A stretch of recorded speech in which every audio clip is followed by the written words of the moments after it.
नाम तभी फायदा करेगा जब उनके द्वारा बताए हुए रास्ते का अनुकरण करे, उसमें चले तो अच्छा बनेगा। कहते हैं मम अनुशासन माने जोई, जो मेरा अनुशासन अर्थात मेरे द्वारा बताए हुए रास्ते में चले और उसको मैं अपना प्रियतम मानता हूं, मतलब प्रियो में सबसे उत्तम अच्छा मानता हूं। जो अब वहां गुरु जी भी बैठे, द्विज ब्राह्मण भी बैठे और पूरे पूर्वासी भी बैठे, सब लोग हैं और सबको ऐसा कह रहे। तो मम अनुशासन का ऐसा ही ले लें कि मम जो है वो आपकी आत्मा है। कोई किसी को चाहा तो किसके लिए? अपने लिए। अगर अपने लिए चाहा, आपकी देवी धर्मपत्नी अपने लिए आपको चाह रहे, आप अपने आनंद के लिए उसको चाह रहे हैं, यही ना। अगर उसमें आनंद भरा होता तो अपना आनंद आपको ना देती, अगर आप में आनंद भरा होता तो आप देवी को ना देते, अपना आनंद अपने पास रखते। ये ब्रह्मवत अपने आनंद के लिए अर्थात अपनी आत्मा के आनंद के लिए आप किसी को संसार में चाहते हैं, स्वार्थ स्वार्थ से, यही ना।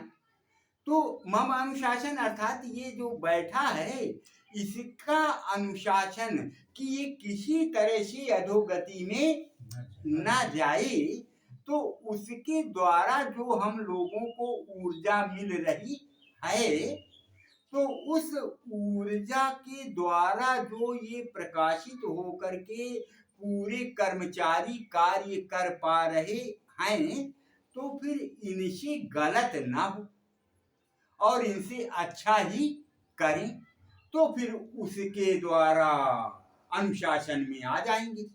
अब अनुशासन बनेगा। जो प्रभु श्री राम सिखा कर गए, रास्ता दिखाए, भाई के साथ, माँ के साथ, बहन के साथ, पिता के साथ कैसा कैसा व्यवहार करना चाहिए और उसमें हम कितना चलते हैं, वही उनका मम अनुशासन। तो प्रकाश दाता यही है, राम अंदर बैठा है, जो राम प्रकाश दाता आत्मा राम है, तो इसी का अनुशासन मानना है। इसका अनुशासन माने तो प्रकाश दिया, तो प्रकाशित जो कर्मचारी हैं उनके द्वारा गलत कार्य नहीं हुआ, तो मम अनुशासन बना। मंत्र का कैसा अर्थ निकल कर आ रहा है, समझ में आ रही बात। इसलिए मम अनुशासन का मतलब अपनी आत्मा राम का अनुशासन, समझना बात को।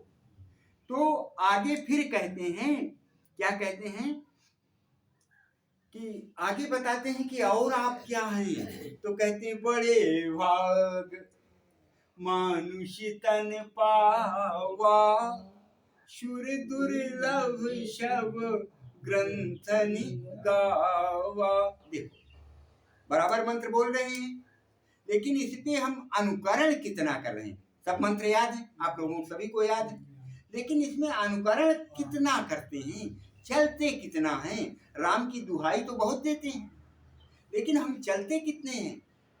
और प्रभु क्या कहते हैं, बड़ी भाग मानुष तन पावा, तो बड़ी सौभाग्य से ही हमें ये मानव तन मिला। मान लो कि हम इसके लायक नहीं थे, लेकिन 84 में भटकते भटकते, तिर्यक योनियों में भटकते भटकते, वो कृपालु, वो दीनानाथ आत्माराम हमारे ऊपर कृपा करके देत ईश बिनु हेतु शनेही, उसका स्नेह कुछ नहीं है, उसका अपना कोई काम नहीं बन रहा, और फिर भी कृपा करके हमें मानव तन दे दिया, यही ना। तो बड़ी भाग, अब भाग कौन सा, यहाँ आए तो पूरे सब दुखी दुखी हैं, किसी पर गात फट पड़ी है तो किसी का कुछ है, किसी का कुछ, रात दिन दुख दुख भोग रहे हैं, तो भाग कौन सा हमारा है। ये भाग बड़े भाग मनुष्य तन पावा, मनुष्य तन पा करके कोई के 2 पैर कटे हैं, किसी के आंखें नहीं है, कोई लूला है, कोई लंगड़ा है, कोई पैरालिसिस है। कहाँ से भाग है भैया, हमें तो नहीं दिखाई दे रहा। संसार में सब रो रहे हैं, रो रहे हैं। प्रभु जी कहते हैं तेरी आंखों में पर्दा पड़ा है, तू सही देख भी नहीं पा रहा। तेरी ऊपर की तो फूट गई, अंदर की भी फूट गई, चारों फूटी हैं, इसलिए तू देख ही नहीं पा रहा। अगर तेरे हाथ भी कट गए हैं दोनों, फिर भी तेरी श्वास चल रही है और तेरा मन भी काम कर रहा है। अगर मन ना करता तो तू तो संत हो जाता, मन ना करता तो बेहोश रहता, तो कुछ गलत काम अच्छा काम कर ही नहीं सकता, आनंद में रहता। ध्यान रखिए कि जब कष्ट होगा, किसी चीज की पीड़ा होगी, तो जितना आप सह सकते हैं वहां तक ही आपको होश रहेगा। जब सहने के आगे जाएगा तो अपने आप मूर्छा आ जाती है। बड़े काम की बात है।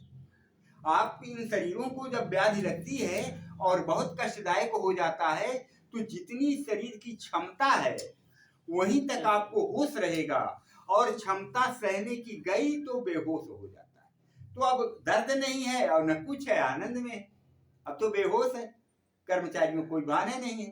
पकड़ में आ रहा है? इसलिए कहते हैं कि बड़े भाग्य मानुष तन पावा। वास्तव में हमारा सौभाग्य ही है जो कि हम मानव तन पाए हैं। तो भाग्य क्या? तो बोले सूर्य दुर्लभ शद ग्रंथन गावा। देवता लोग तरसते हैं इस मानव तन को पाने के लिए। अब तो और फंसा हुआ ला गया। एक दिन भगत एक पूछ रहा था कि महाराज जी, देवता लोगों के पास शरीर वरीर नहीं है क्या? ये तो शरीर अगर है तो फिर तरस क्यों रहे हैं शरीर को? अगर शरीर नहीं तो ये शरीर पाना चाहते हैं। एक दिन ऐसा आया था प्रश्न। तो आज चलते हैं कि आखिर ये शूर और अशूर हैं कौन, और ये मान